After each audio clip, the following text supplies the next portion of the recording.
All right, what's up, my brothers? We got a request today from a gentleman that's got about 10 questions about where he is at in life, confused and stuck on a number of things. I've got some contextual background, which I have been instructed not to share with you, but I'm going to show you the questions that he's got as we kind of dive into it. Before we do, though, just want to shout out to the channel sponsor, the Tactical Soap Company. You guys can grab this Pheromone Infused soap with the link pinned in the description below. Check out with coupon code Cooper. You'll get 10% off. Stuff works. Make sure you understand that it is not going to solve all your problems or a magic wand, but it certainly helps out. And guys, you're showering anyway, so why not use stuff that supports the creation of content on this channel? Let's hop straight into it.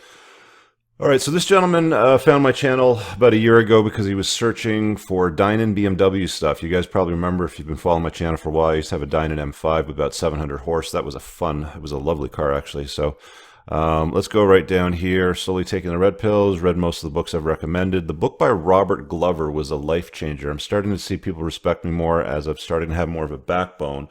I have that book right here, actually. I'll go full screen and I'll show it to you guys again. Highly recommend you reading this. No More Mr. Nice Guy, Dr. Robert Glover. Great book. He was one of the speakers at the 21 convention in Orlando this fall. Great man. He's not a nice guy, but he's a kind man. So let's put it that way. He's a solid dude. Definitely jump into that if you haven't. I consider both you and Rollo to be father and grandfather I never had when it comes to critical life advice counsel. Currently, I feel like I'm standing at a crossroads to the potential life timelines present ahead of me. With reference to Matrix 1, it's as if I woke up from my biopod and looked around, seeing millions of other people plugged in and submerged into the plasma-biopod, simply sleepwalking through life. Yeah, that's part of becoming woke after you take the red pills. You start to see things for what they really are, right? Anyway, due to my traditional conservative upbringing, the indoctrination cycle was supposed to be school, college, university, career, marriage, family, retire, death, in that order. But now that I've been hit left, right, and center with the realities of the sexual marketplace in this day and age, I'm starting to think that the red pill was both a blessing and a curse. On one side, I'm grateful to finally be able to understand the intricacies of the sexual marketplace, and this satisfies the engineer in me, as I now have solid facts theories to work with. I'm gonna drop certain stats as he reveals them in here. So he's in the STEM field, making a good income. And he reveals his age because he says he's got 34 summers to go before he turns 65, so he's 31. So that's all I'm going to give you right now.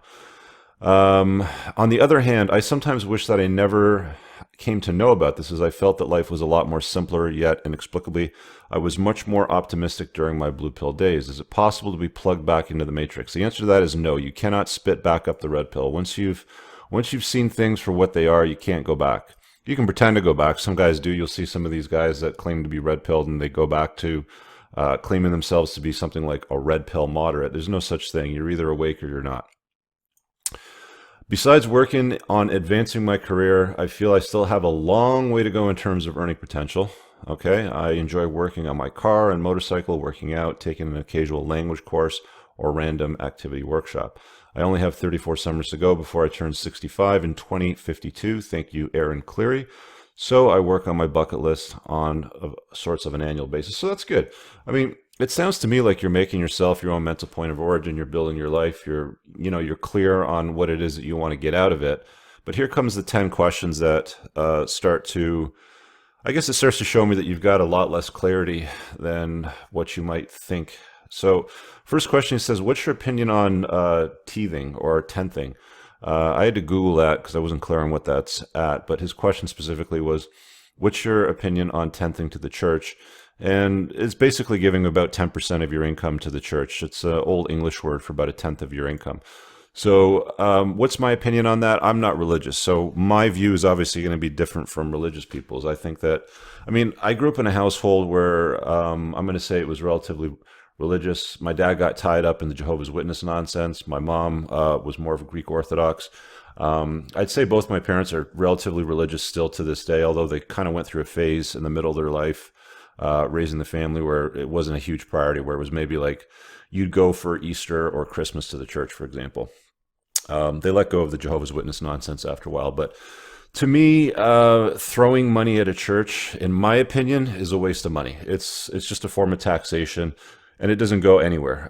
It's not like there's, my perspective of it, it almost seems like you're making a monthly installment or to a policy or to an insurance policy guarantee you access to the pearly gates. What happens when we're cold and dead in the ground? Nobody knows. There's no evidence anything happening. So that's my view on that. I'm not going to bang on that too much. I know some people are religious, some people aren't. If it's your thing and you want to throw money at it, go for it. Not for me. Number 2, how do I deal with the red pill rage? Should I go MGTOW or voluntary celibate? How does one protect themselves in this age of false accusations? And me too. This is yes, this is true. We live in a world where there's been a ton of false accusations in Me Too, a ton. I think it's probably been a lot more overblown, especially if you watch too much of this, going your own way content on YouTube. You're going to start to subscribe to the notion that all women have no value whatsoever, and they're garbage, and they're going to bury you in the ground before it's your time, sort of thing. This is a potential threat. I don't think it's as big as a threat as the going your own way crowd like to bang on about. It is certainly a threat. I agree with the observation. There's certain ways to handle that. I've done some videos on that in the past. You probably want to go back in the playlist because I'd have to spend about 20 minutes on it. But making yourself your own mental point of origin and being clear and concise in your communication with what you're doing. Usually the people that get Me Too'd are not the top shelf alphas, if I'm being honest. It's why you've seen guys like Harvey Weinstein has been the first example. That guy's not a top shelf alpha. He's a top shelf beta. But the whole Asia Argento and everything that tied into that, we've talked about it a number of times. It's been on Red Man Group. I'm just going to leave that part there. Should you go MGTOW or Vols? I'm not going to tell you what to do. I think that what men should be doing is making themselves their own mental point of origin. Choosing to join a community or a club might be a nice place to visit for a little while, such as this one, for example, but you don't want to live there, as my friend George Bruno says. How do I deal with the red pill rage? Just understanding it, letting it pass. I didn't particularly have it. People have asked me this before, like, how do you deal with this rage? Well, I didn't have it. For me, when I went through the rational male the first time, it was like, by the time I got to the end of it, I was like, oh, I get it now. That makes sense. Some guys get pissed because they've been lied to, or they just didn't feel like they were dealt a fair hand. And that might be part of the precondition of being raised by being raised as a beta by your family, which I think you mentioned throughout here, but we'll maybe touch back on this in a moment. Number 3, how do I maintain frame when dealing with women at work, church, and other social gatherings? Often I find myself getting angry and distancing myself from women as if they are the enemy and out to utilize me as a beta male orbiter. If you're feeling like women are the enemy and to utilize you, you have to accept the reality of the world, the way that the sexual marketplace works. This is a soundbite that I hear a lot from this community over here, okay, from the guys going their own way.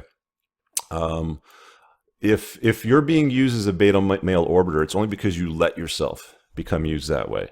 It's on you to make yourself your own mental point of origin. So a lot of this over here that we're kind of going through already, if you're making yourself your own priority, your own origin for all of your decision making, I think that this would be a lot less of a problem for you. Getting angry or distancing yourself from women because you feel like they're the enemy. They're not. They're just women. It's like saying that the sun is the enemy for creating suntans or sunburns. It just happens. That's what happens when you go out in the sun. You have to understand how to deal with it, right? In brackets, he puts, this is happening in the past, and my mom raised me to be the perfect beta. So there it is. Betas don't make themselves their own mental point of origin. Alphas do. Betas do not. You need to kill off this old version of yourself, this old belief system of yours, and update it so that you can make new choices and get better results.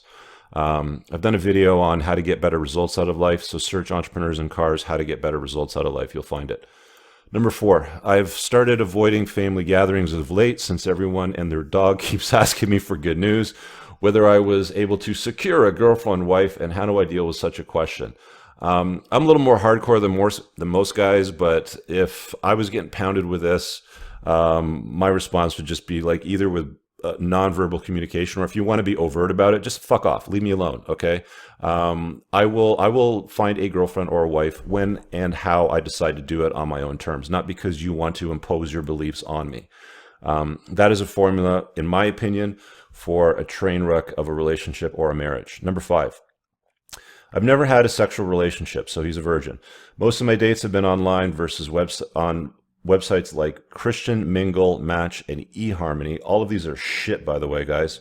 I have since stopped online dating and it has been nothing but a string of heartbreaks and disappointments for me.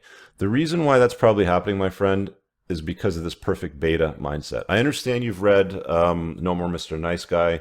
You should certainly go through the Rational Male book series again.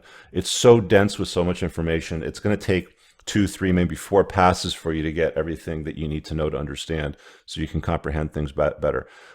These buffers, like these sites, especially this one here, like eHarmony, I mean, it's selling betas on the preconceived notion that if you just tick off your 37 boxes and you share a certain kind of values with the other side, then there will be arousal cues from her.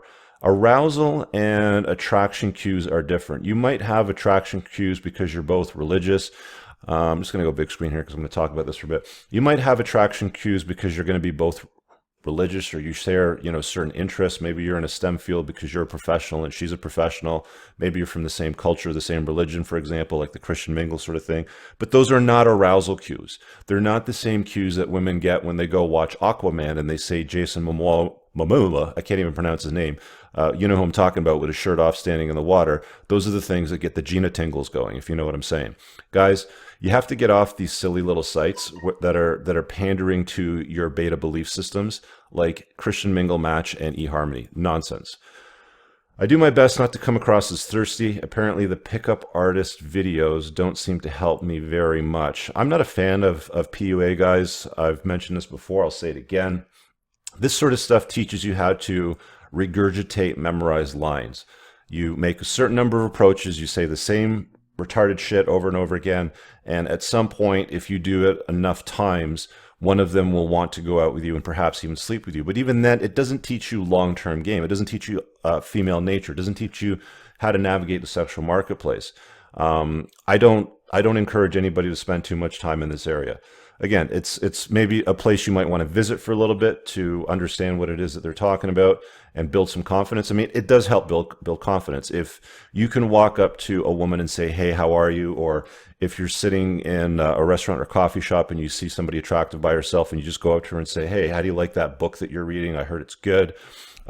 You've got bigger balls than most of the men out there. So from that perspective, it's got some use, but if you spend too much time in this area, of course, it's not going to be that useful. It's going to make you come across as a little too thirsty if you don't know what to do next. But as soon as I show interest, emotional investment, they lose interest, and I can sense them moving away. Of course, because you come off as needy. You've been betatized by your family, by your upbringing to be this thirsty beta, which you admit to. You've got to kill off that old version of yourself. Being able to do the approaches is one part, but being able to close on it is a totally different thing. Again, regurgitating certain lines and having the balls to make the approach is cool, but that's just scratching the surface. Do women these days really want a guy who's aloof, distant, and doesn't GAF? Yes. Number 6, what are your thoughts on arranged marriages and proposals from families within the same ethnic community? My folks had an arranged marriage, but it's clear my dad entered my mom's frame and she wore the pants in the house. Whenever somebody asks me a question like this, my response to them is always, let's go book screen for this.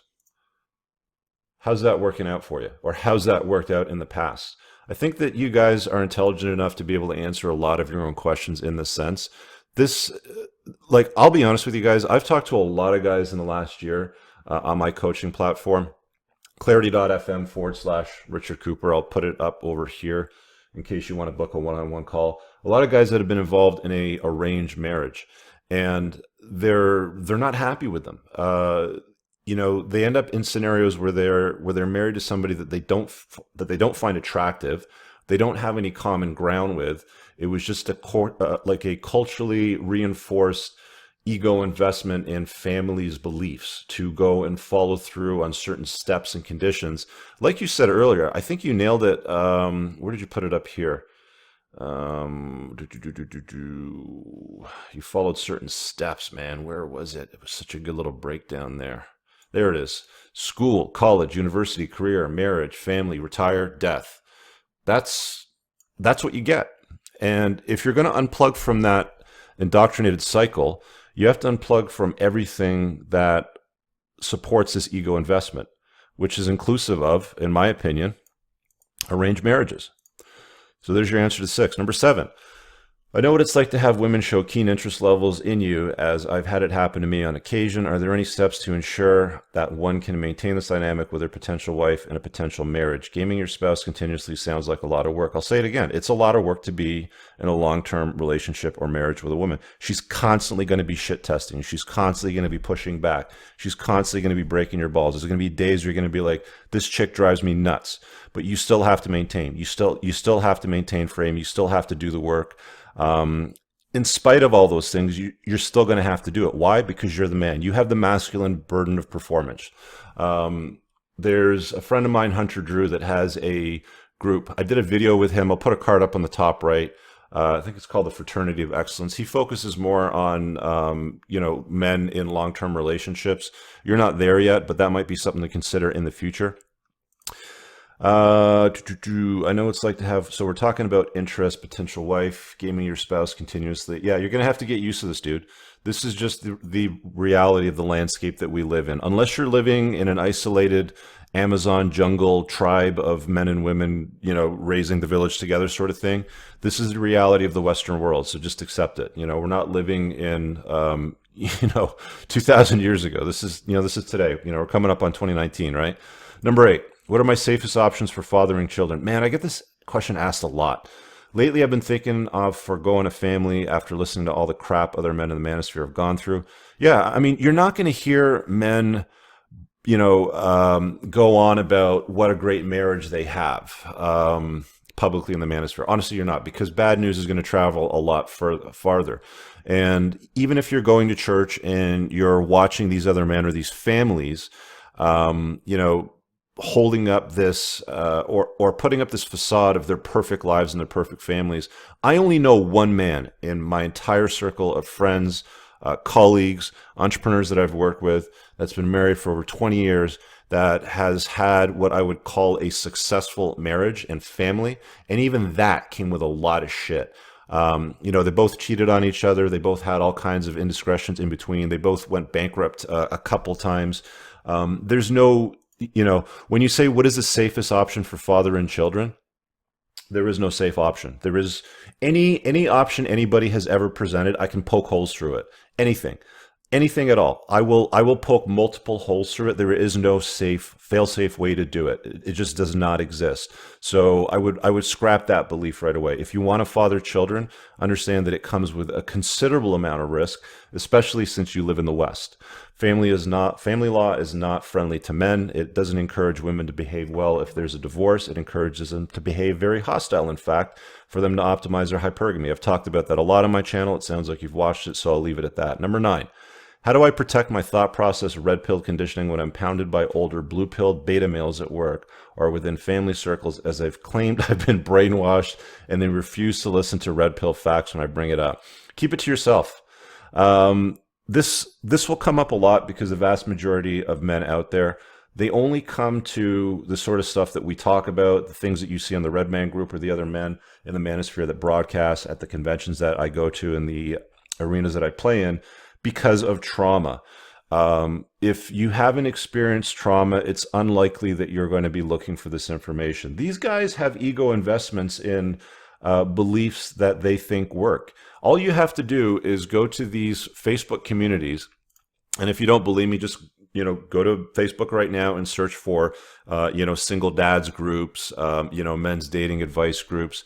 And the more blue pilled stuff that's in there, you're going to see guys making these recommendations. Like some guy will go in there and be like, I feel like my wife is just about to leave me and I don't know what to do. What's your best advice, guys? And you'll see these blue pill betas come in. There's so many of them, and they'll chime in. Well, just sit her down and tell her that you're going to do 150% of whatever she says, and you're going to do the best to solve the marriage, and you're going to cook and clean and cut the grass and take care of the kids in the middle of the night and all that bullshit. And at some point, she's going to want to have some sex with you. Well, that doesn't work. And I think we all know that by now, so I don't need to bang on that. So if somebody has a belief that's an ego investment in something that's not factual, then let them believe whatever they want. You just don't have to have a conversation with them about things in the sexual marketplace. Talk about the weather, talk about your favorite sports team, talk about church, talk about your motorcycle or your dine and tune BMW. But if they're not ready for it, they're not going to want to listen to it. When the student is ready, the teacher will appear, and in many cases, it's as a result of trauma. Number 10 and the last one. How do I deal with my sexuality while maintaining my Christian lifestyles on a daily basis? I'm not Christian. I'm not religious at all. So I'm going to answer this from my own perspective. I'm not going to lie. There are days where I feel like it's not worth living and others where I am bristling with inexplicable rage and anger. You got to get over this shit, dude. This is just the reality of the world. You just have to accept it for what it is. If you're going to get mad at the sky for being gray today, that doesn't serve you. If you're going to get mad at it the next day when it's blue, that doesn't serve you. It is what it is. Understand that that's the reality of the world. It sounds to me like it might be at a time in your life where it's time for you to unplug from this because it's not working for you. It's creating conflict in your life on a consistent basis, and I can see it through all the lists and even your contextual background information here, that you've been giving me. It's obviously not working. So when somebody asks me things that support old ego investments that don't work. Again, my question is, how's that working out for you? And ask yourself, that question over and over again. How's that working out for you? How's that working out for you? And if you find it's not working, it's time to update your beliefs and do something different. Let's wrap up. It's no fun scanning and looking at females like sex objects periodically when trying to go about your day.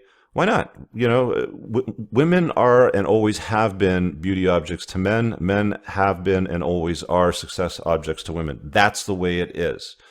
Anything that anybody's told you or any lie that any belief system has broadcasted out there, whether it's through religion, feminism, or whatever it may be, obviously is not the truth, because we have and always will look at women as objects of beauty. I've heard both sides of the story when it comes to porn, so I simply forego the religious conditioning that has been ingrained into the essence of my being. That's up to you, dude. Again, ask yourself this question. How's it working out for you? I've talked to a lot of guys. I had one guy that I was coaching for about 6 or 7 months straight on a monthly basis, and he was asking himself this very same question.